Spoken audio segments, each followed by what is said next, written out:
EPS 90 संघटनेच्या वतीनं जिल्हाधिकारी कार्यालयासमोर 24 डिसेंबरला विविध न्यायिक मागण्यांसाठी बेमुदत साखळी उपोषण सुरू करण्यात आले।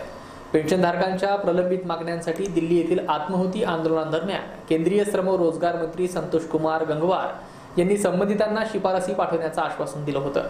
मात्र आश्वासनानुसार सकारात्मक कारवाई न झाल्यामुळे शेकडो EPS पेन्शनधारकांनी साखळी उपोषणाचा मार्ग पत्करलाय। पेन्शनधारकांच्या खात्यात वाढीव पेन्शनची रक्कम जमा झाल्याशिवाय आंदोलन थांबणार नसल्याचं राष्ट्रीय संघर्ष समितीचे राऊत यांनी यावेळी स्पष्ट केलं। कमांडर सावंतने स्पष्ट सांगितलेलं आहे की आम्ही एकाच नावामध्ये बसलेलो आहे। तुम्ही आम्हाला बुलावण्याच्या प्रमाणे टप्प्याटप्प्याने 31 तारीखपर्यंत 31 डिसेंबरपर्यंत पूर्ण भारतमध्ये आंदोलन होईल। आज आम्ही राष्ट्रपति महोदयाकडे कमांडर साहब एक निवेदन करेगा, जो पेंशनर्स का काम करेगा वही देश पे राज करेगा। कमांडर साहब आगे बढ़ो, हम हमारे साथ हैं। कमांडर साहब आगे बढ़ो, हम हमारे साथ हैं। या आंदोलनामध्ये आमरण उपोषण आणि आत्मदहन यासाठी हजारो लोक तिथे आले।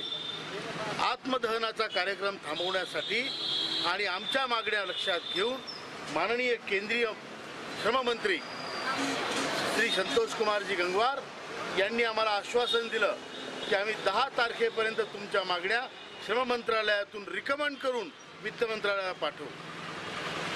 आम्ही त्यांना 15 तारखेपर्यंत वेळ दिला आणि 15 तारखेपर्यंत आमच्या दोनही मागण्या 7,500 रुपये आणि त्याला महागाई भत्ता आणि संपूर्ण वेतनावर संपूर्ण पगारावर सुप्रीम कोर्टाच्या निर्णयाप्रमाणे पेन्शन या दोन्ही मागण्या त्यांनी मान्य करण्याचं कबूल केलं। पण 20 तारखेपर्यंत सुद्धा त्याच्यावर कार्यवाही झाली नाही आणि म्हणून आज हे आंदोलन सुरू झालं। मंत्र्यांनी आपले वचन पाळावं यासाठी संपूर्ण देशभर हे आंदोलन सुरू होणार आहे आणि आज बुलढाण्यातून सुरुवात आहे। आता हे आंदोलन भारतभरात प्रत्येक जिल्हा कचेरीवर होणार आणि यामध्ये आम्ही हे सांगू इच्छितो की जर मंत्र्यांनी आम्हाला आंदोलन मागे घ्यायला लावलं आणि त्यासाठी आश्वासन दिलं तर त्या आश्वासनाची पूर्ती करण्याची त्यांची जबाबदारी आहे।